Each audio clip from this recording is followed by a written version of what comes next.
compost toilets have come a long way, and I'm going to dive in and talk a little bit about some technical aspects, but at a fairly high level. So feel free to ask questions if I don't go deep enough. But I'm going to start this webinar maybe with a little quiz. And so, Amy, let's launch the first poll here. And as that's being loaded, you can answer this first question. Give you a few seconds.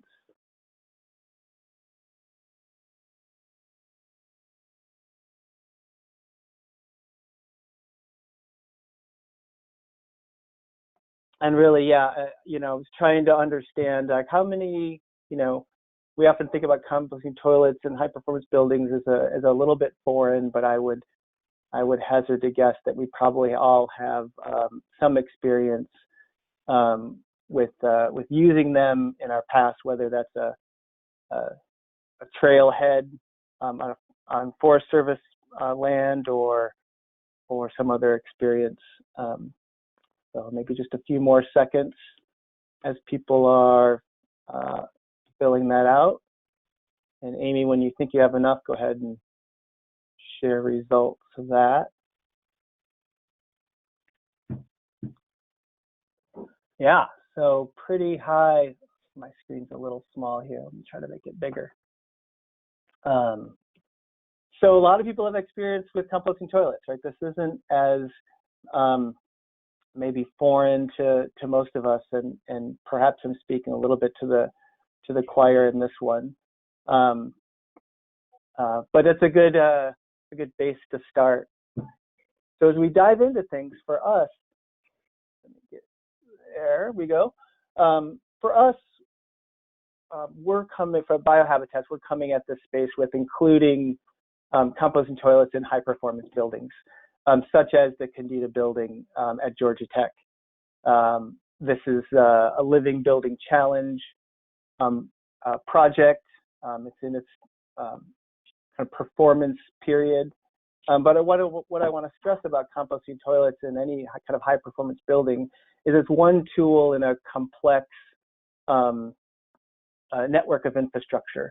So you can kind of see here in this diagram that composting toilets, here if you can follow my laser pointer, is one piece of a comprehensive water infrastructure strategy. And so we're going to take that lens as we talk about composting toilets throughout this little 10-minute presentation and into questions. But hold that, it's one piece of a larger system. So what we're going to cover is three main components of composting toilets, kind of in high performance buildings. Again, there are a lot of varieties outside of that realm, but typically in this space, we're looking at point of use, what your experience is with using them. And so, there we go. So there are different types. There's kind of drop toilets, different flushing options we'll go over. The second main component is the collection or conveyance of that waste, and what are some of the pros and cons, and how those decisions might have other effects on other building systems. And then we'll lastly kind of touch on composter options and what some of the intricacies are there. And hopefully, I'm going to give kind of a high-level overview with a little bit of technical knowledge, and then we can dive into questions. So point of use, you can have a nice experience with all sorts of compost toilet options. I wanted to kind of share this slide because this is not a ton of what we're going to talk about. Kind of the bucket option, super low tech, and kind of self-contained units, like the picture on the right, which I love this picture just because there are candles burning in the bathroom. This atmosphere of ambiance. We're not going to talk about these two types primarily, we're going to talk about the types of composting toilets that are generally used in high-performance buildings. And with that, I'm going to jump straight into, get my cursor to work there, straight into the point of use experience that you might see in a high-performance bathroom that's utilizing composting toilets. There's kind of three main options. There's a direct drop option, which is exactly what happens. The waste drops directly down into some sort of composter bin. There's a foam flush option, which produces a little foam as when an occupant is seated, and that helps convey the waste down. And then vacuum flush, something you might experience like on a train or airplane. It's similar to that sort of kind of flush experience.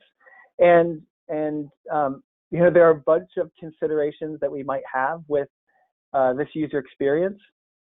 One is what is the user experience? You know, are they hearing noise? Are they so like in the foam flush, there's actually a little noise as the foam is being generated that you hear. Often with direct drop, there's a slight vacuum on the composter to move air from within the composter out of the building, and so there's almost kind of a light breeze that's moving past the user. So there's all sorts of those experiences, and then there's the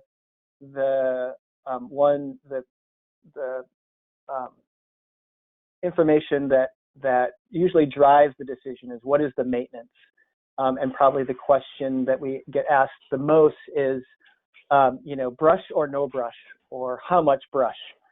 All of these, all toilets, no matter whether they're composting toilets or normal conventional flush toilets, have maintenance and cleaning issues, and I'm sure we've all experienced what that might look like in a good scenario or a poor scenario.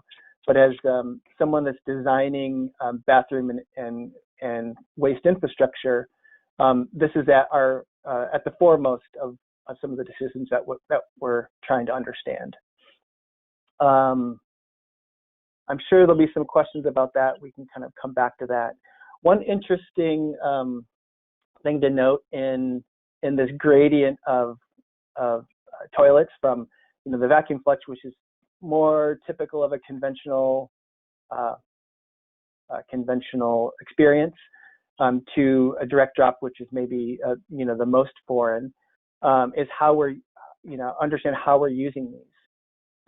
What we know is that more people are spending more time on their toilets with their cell phones and other devices, and so there's a recent poll I thought was interesting that showed, you know, the percentage of people that actually you know, use their phone sitting on the toilet, and that has real implications depending on the type of toilet that you're using. So foam flush, you're generating foam the entire time you're sitting down. And so the amount of moisture that's going into your composting toilet is increased by that time period. And as we'll get to a little bit later, that moisture, the amount of moisture going to a composter is very significant in terms of how you're designing a system. All right, that's enough about toilets for the moment. I'm glad this is after a lunch conversation, or if you're on the East Coast, just before dinner. So for collection and conveyance, direct drop is exactly that. Waste drops directly down into composting bin.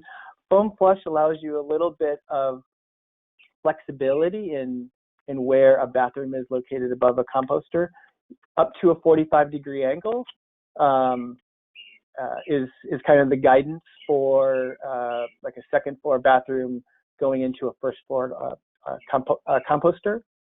And then vacuum flush is kind of the most flexibility, but there are still some limitations in terms of where the vacuum unit is in relationship to the toilet, and where the vacuum, where the composter is in relation to the vacuum unit. So hopefully you can see that little diagram that shows in both metric and English units the space generally between, and that's for the space in between is for one particular vacuum unit. This is I think the Envirolet system,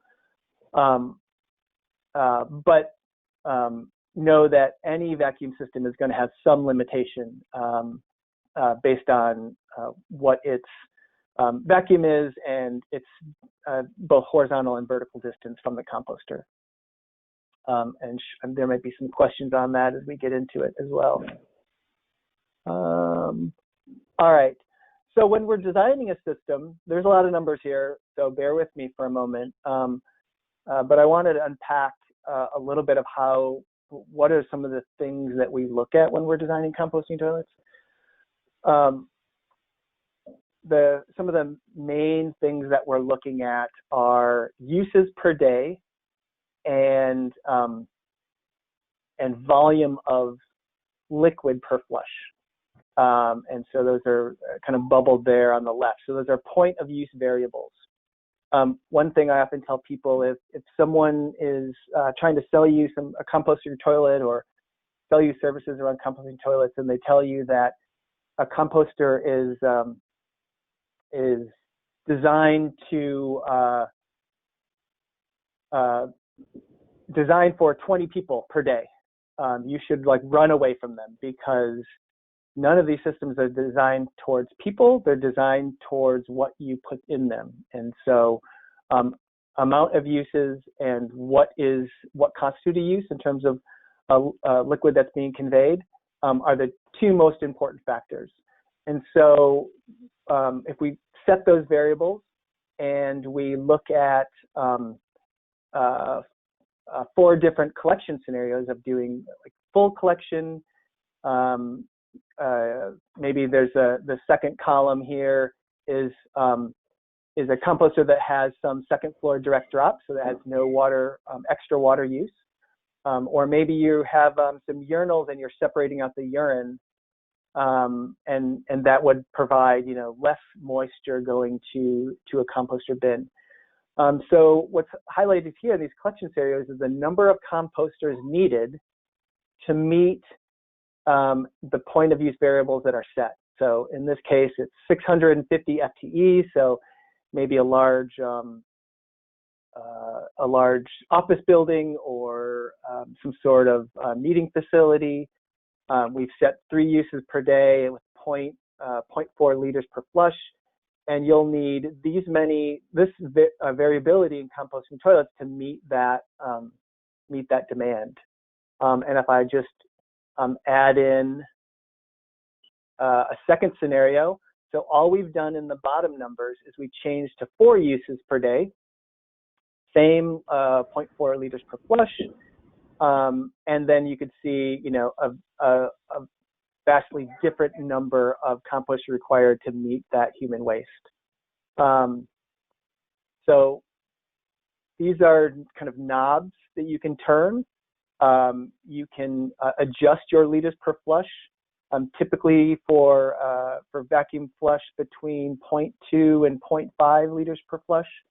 And again, that moisture is going to help set how many composters are going to be needed to meet that demand. Hopefully I didn't run through that too quickly, but again, we can ask some questions as we get into this a little bit more. And then just to kind of wrap up, I said the third component we're going to talk about are the composters. Here's a couple pictures of some self-contained units on the left and on the right. And then, an example in the middle of more what you would see at a high-performance building is the composter separated from some fixture that's above it. Another version of that is this picture, which I'm sure many people are familiar with. If you're familiar with composting toilets in high-performance buildings, this is one of the main brands Phoenix Composters. This happens to be at the Bullitt Center in Seattle, and is one of the first large installations of composting toilets to serve an entire office building. This is also a Living Building Challenge project. And we can get into some of the intricacies of some of these early composting toilet buildings and projects, like the Candida Building or Bullitt Center or others. One thing I wanted to chime in here, kind of as we're talking about composters, is many people, as they get into this, their motivation is recycling nutrients. And what I wanted to stress is that nutrient management and composting toilets has to be measured in kind of this larger look.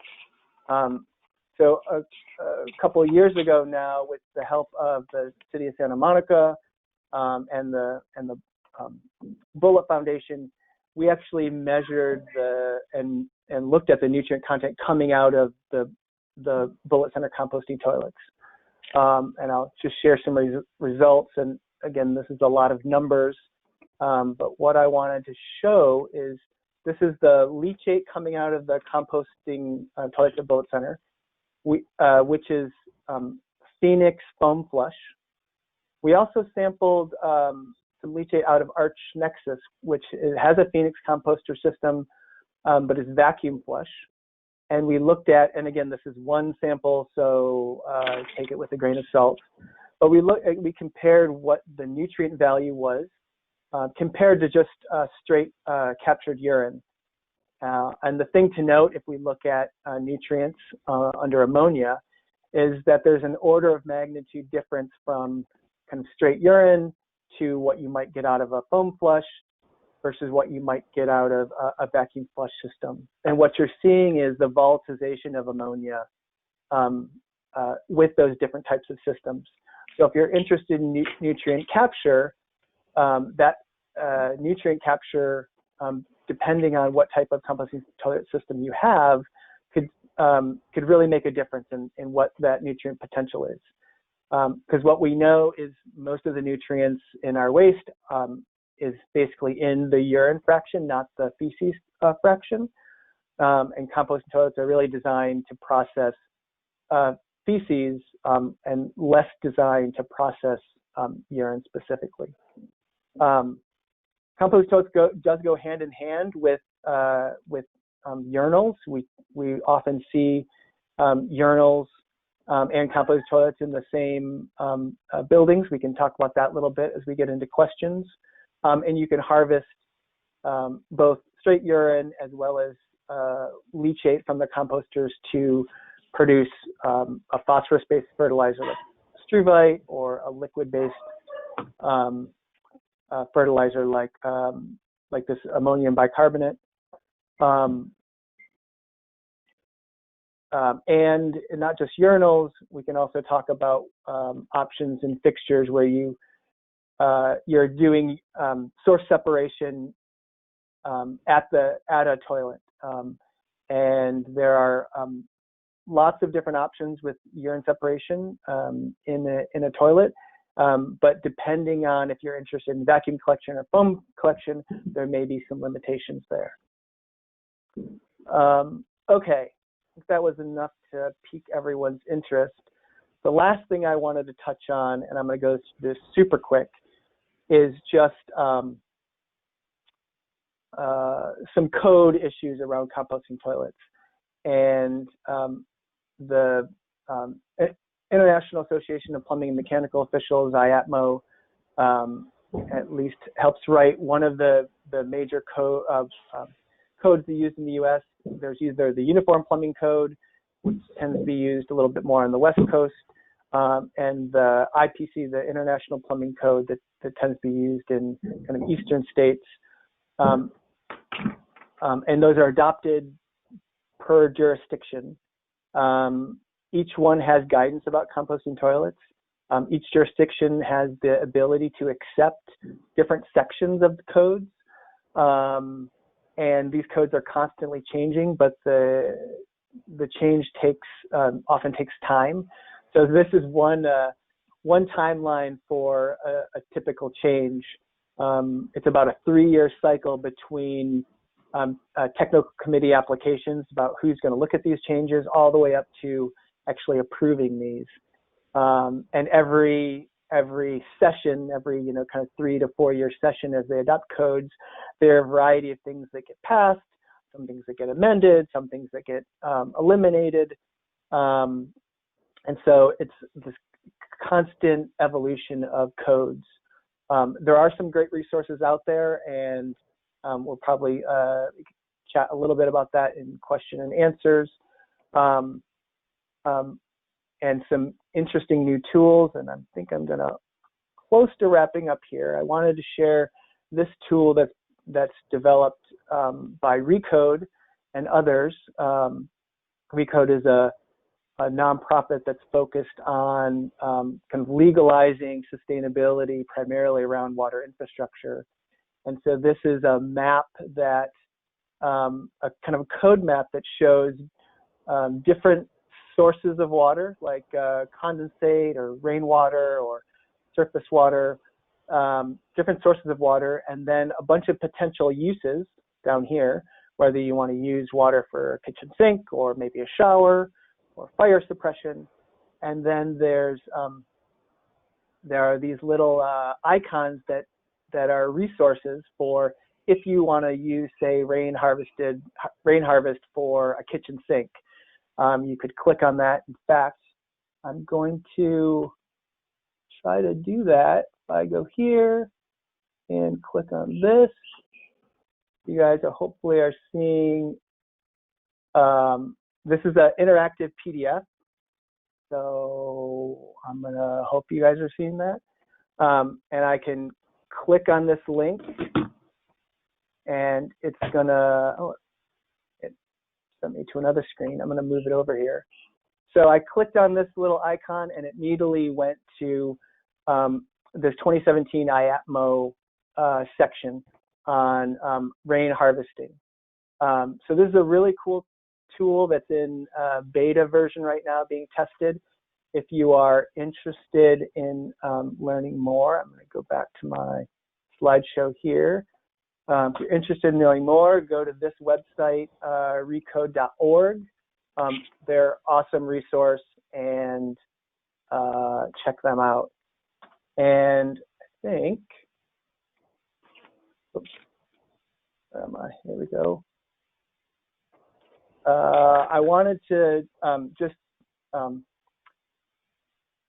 recognize that a lot of this information is on the backs of early adopters and tinkerers and people really willing to push the boundaries with water infrastructure and waste infrastructure. And so many thanks to these folks. And this is by no way them endorsing this presentation, but I wanted to recognize appreciation of all their efforts over the last a decade plus in some of this work. With that, we're going to have one final question. So Amy, you can launch that last poll.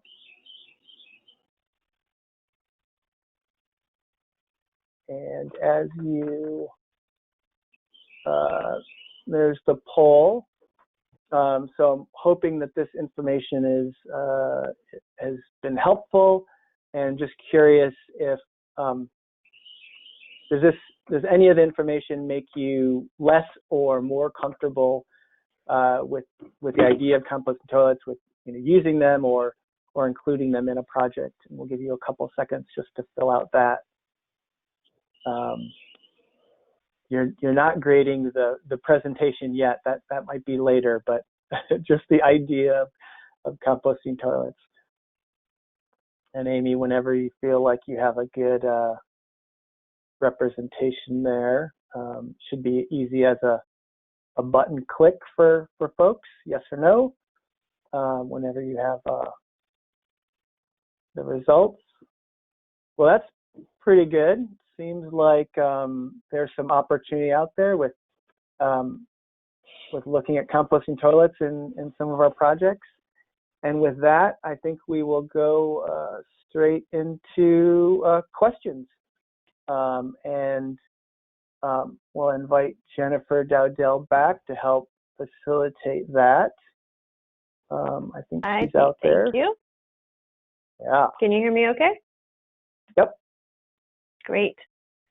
So it looks like we have a question. Our first question is from Rebecca Dunn Bryant, and it has to do with actually the use of the compost from composting toilets coming out of a public facilities in the case that she's asking about at a state park. And the client is interested in understanding, how do you find out the regulations that might apply to wanting to use that compost in a non-edible landscape on site? So what kind of experience do you have, and what could you share?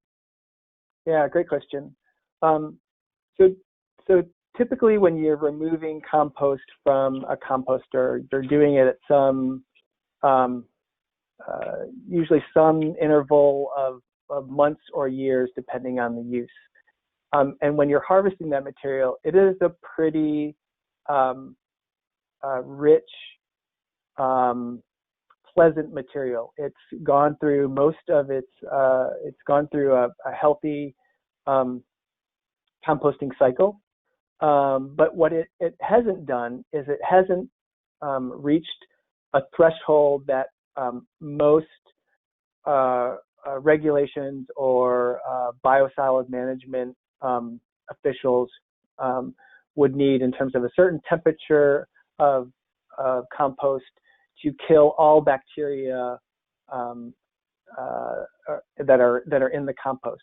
So typically it's a decent material that can be easily handled, but before you land apply something like that and use it, you would want to finish compost it. So typically you would take it to some facility, you would you would kind of finish compost it, potentially add material depending on what the consistency was, that you would bring it up to temperature, and then it would be safer for wider application. I would say there's probably, in my experience, it's been a 50-50 split between taking finished material out of a composter, going straight to beneficial reuse, knowing risks of that material and having some control on what you're using it, as maybe half the time, and the other half going and combining it with say, other brown waste like leaves or something, and doing a finished compost, and then having kind of a safer product that could be wider distributed. Hopefully I answered that all right. We also have an added comment that says in Massachusetts you can bury the end product under 5 inches of soil after 2 years containment, and that can work with regard to the Massachusetts rule, but to not call it a biosolid because that can trigger different laws. So yeah, another question. Yeah, that's a good point, and my guess is Carol chimed in for that. That's a great point. There is a lot of terminology that's different in every jurisdiction, so you have to be really careful whether you're calling something a biosolids or compost material. Every jurisdiction is going to be different and have different rules, and so if typically when you're looking at harvest, you're looking at a temperature requirement or a time requirement. It was just stated, a 2-year period before you have more options for reuse. Thanks, Pete. Another question, this has to do with maintenance. If you could speak a little bit to the maintenance implications for the different systems and a sense of equipment costs or ongoing service contract requirements. Yeah, I would say it's highly variable in terms of cost and maintenance. Typical maintenance is less with the composters, although I'll touch on that. In terms of day-to-day maintenance, you're really looking at the fixtures. And so how are you maintaining the cleanliness of those fixtures, whether it's direct drop, which doesn't have any liquid to kind of flush down our waste, or it's the surfactant that needs to be added to a foam flush toilet, or a vacuum system that needs to be looked at to make sure you have the right vacuum and pressure from a system.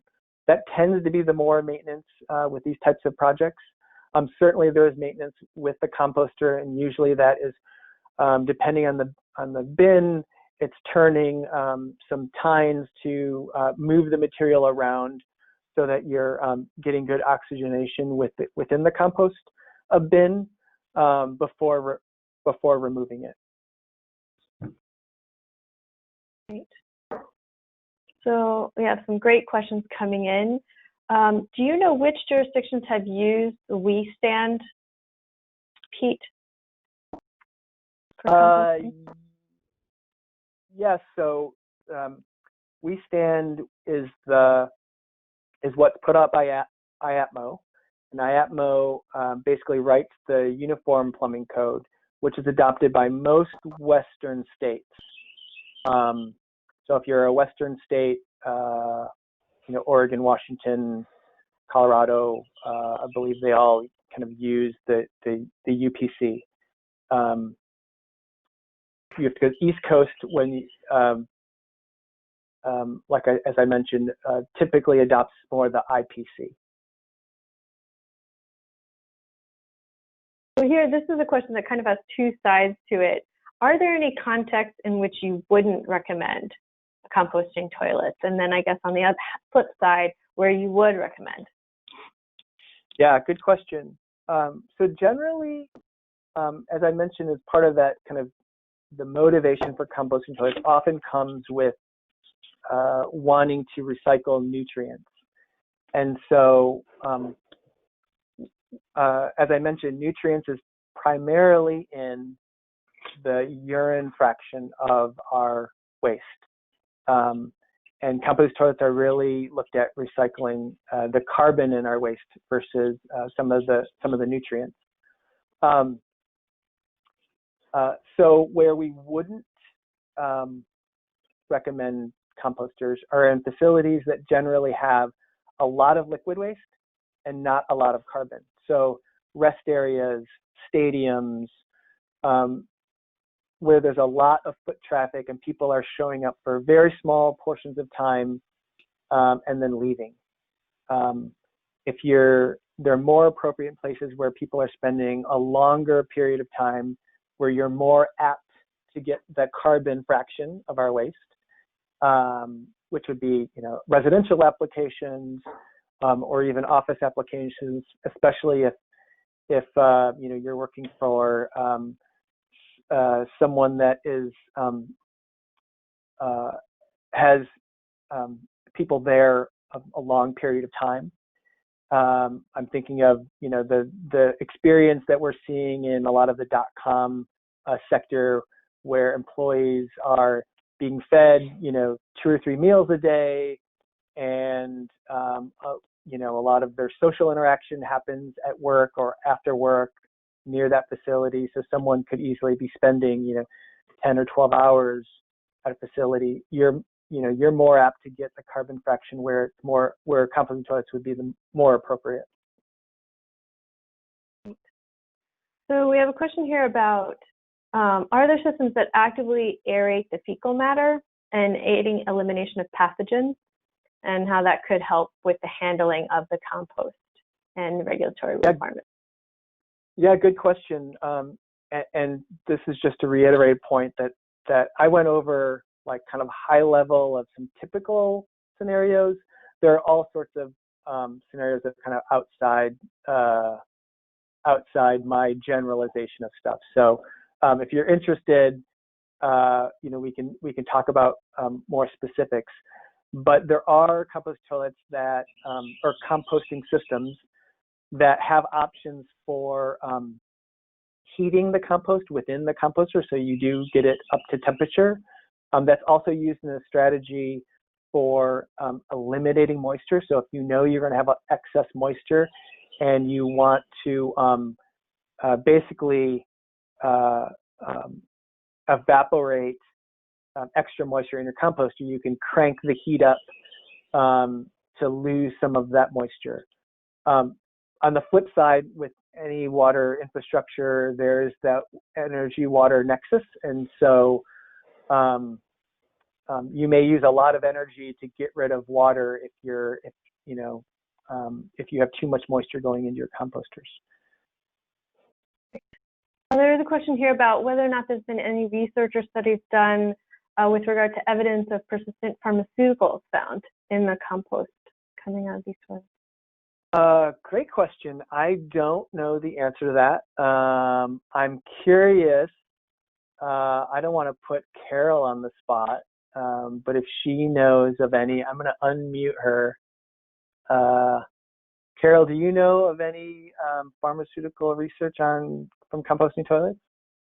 On wastewater, of course, and in many ways, whatever comes out of a composting toilet is going to be like wastewater, and especially more biologically active systems. So definitely with antibiotics, and the answer was no, although the Israelis found that in recycled water, antibiotics seem to be found in plants in this one very specific study. But mostly no, and in a constructed wetland, which again is a more biologically active system, it seemed to, perhaps the biology disaggregated the pharmaceuticals. So I don't remember what they tested. I think it's in Liquid Gold, one of my books, but so that one study on constructed wetlands found that pharmaceuticals, as it related to what's given to cows, was disaggregated or was not in evidence in a constructed wetland. So, and then the big question, of course, is what pharmaceuticals and how do we weigh that against, conventional treatment? So there's a big difference between a mineral pharmaceutical that's not going to break down likely versus a chemical one. So that's so no, as it relates to composting toilets alone, not that I know of. Thanks, Carol. So Carol Steinfeld is author and compost toilet expert. Wrote the book Liquid Gold.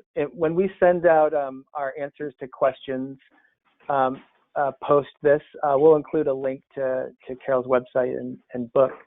And certainly on the wastewater end, there's lots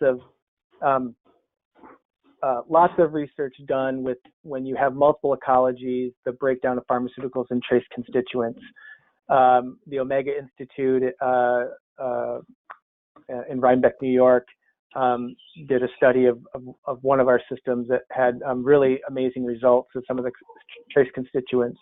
They looked at 10 different pharmaceuticals and other trace constituents.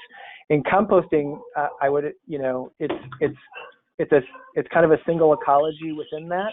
I don't know if there's specific research, but I know a few resources that we can check to see if there are some published data on that, so we can get back to folks. Great, thanks, Pete. Okay, we have time for one more question. The final question actually on our list is, have you seen composting toilets fail in some applications, and how can these failures be avoided? Yeah, great question. Yes, certainly seen them fail or not perform as desired or as hoped. A couple of lessons learned.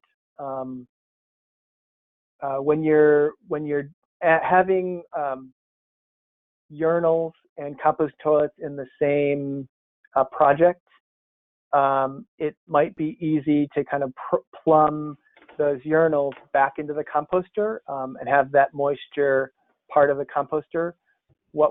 Depending on the application of who's using it, you may not need extra moisture in your composters, and so it's advantageous to keep any separated moisture out. So if you're so in an office setting where you tend to get a lot of urine, it's advantageous to separate out that moisture, not plumb that back into the composting, and then have the option to be able to respray that moisture if you need it, but to keep it separated. Another thing is, if you are make sure that you're counting on the energy needed. If you are counting on the moisture in your composters to be evaporated, make sure you're counting on the extra energy needed to do that. Maybe one other thing in terms of composters, when you're looking at fixtures and the fixture waste is targeted to a specific bin, depending on how you use that fixture, that bin may get overloaded. And so having the ability in your collection system to be able to rotate fixtures to different bins or collect the waste and then redistribute waste to different bins, that sort of flexibility can offer some resilience in the performance.